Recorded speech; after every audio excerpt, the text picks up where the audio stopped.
جناب سیدہ عائشہ صدیقہ رضی اللہ تعالیٰ عنہ فرماتی ہیں ایک دن جناب صدیق اکبر میرے ابا حضور بیٹھے ہوئے، سامنے جناب مولا علی شیر خدا بیٹھے ہوئے، میں نے دیکھا میرے ابا جان آج بڑی محبت کے انداز میں ٹکٹکی باندھ کے نظریں جما کے جناب مولا علی شیر خدا کے چہرے کے اوپر دیکھے جا رہے گے، مسلسل دیکھے جا رہے گے، نظریں جما کے دیکھے جا رہے، ٹکٹکی باندھ کے دیکھے جا رہے گے۔ بعد میں نے اپنے ابا حضور جناب صدیق اکبر سے پوچھا، اے ابا حضور آج کیا بات تھی؟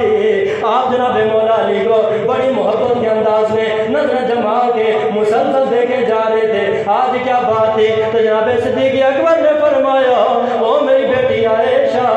آقا حضور سرکار مدینہ نے فرمایا، نظر الی وجہ علی کے عبادہ، کائنات والو میرے علی کا چہرہ دیکھنا عبادت ہے،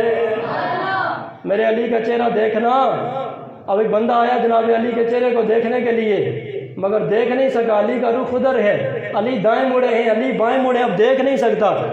یا رسول اللہ اس کے لیے کیا حکم ہوگا؟ جو آیا ہے جناب علی کے چہرے کی زیارت کرنے کے لیے، آیا ہے عبادت کرنے کے لیے، لیکن علی دور کھڑے گئے، یا علی کا رخ انور ادھر ہے، یا علی دائیں طرف مڑے گئے یا بائیں طرف مڑے گئے، علی کا چہرہ دیکھ نہیں سکتا۔ لجپالہ کا کریم نے کرم نوازی فرما دے، فرمایا کائنات والو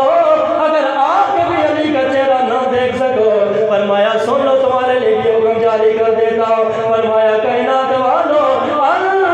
نظر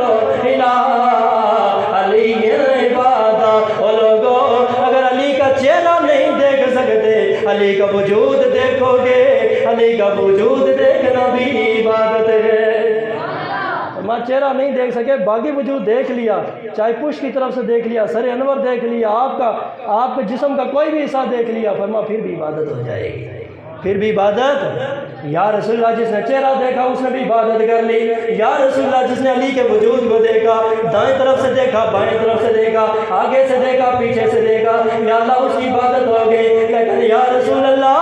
آپ کے وہ غلام جو علی کو دیکھ نہیں سکے، علی کا چہرہ بھی دیکھ نہیں سکے، علی کے وصال کے بعد دنیا کے اندر آئے، 1 سال کے بعد آئے، 200 سال کے بعد آئے، 14 صدیوں بعد جو دنیا کے اندر آئے، یا رسول اللہ ہم علی کا چہرہ بھی نہیں دیکھ سکتے، علی کے وجود کو بھی دیکھ نہیں سکتے، یا رسول اللہ ہمارے لیے بھی کرم نوازی فرمائیے، ہم اس عبادت کے اندر کیسے شامل ہو سکتے؟ سرکار مدینہ صلی اللہ علیہ وسلم نے فرمایا، او میرے غلاموں تمہیں بھی گھبرانے کی کوئی ضرورت نہیں ہے، اگر علی کا چہرہ نہیں دیکھ سکے ہو، علی کا وجود دیکھ نہیں سکے ہو، فرمایا ذکر علی عبادہ،